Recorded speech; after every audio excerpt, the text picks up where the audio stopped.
How to log in to your account on Asphalt 9. Hey everyone, welcome back to the channel.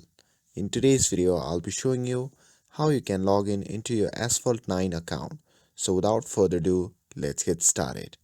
So first thing first, make sure you have the game installed. You can easily download it from the App Store or Google Play Store. And once installed, you can simply open the game. And this is what the main lobby looks like. And once you're in the lobby, you can simply tap on the settings icon shown in the top right corner of the screen. And after that, you'll be prompted to the settings section.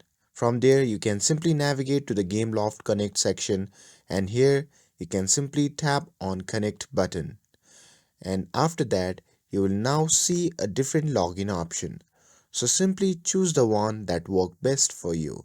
For this video, I'll be using Facebook. So I'm going to simply tap on it and then hit continue to sign in.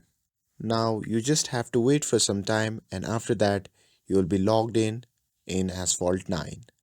And once you are logged in, you are all set. Now you can return to the game and start playing.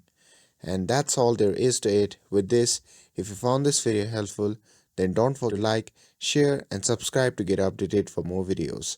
Thanks for watching, and I'll see you in the next video.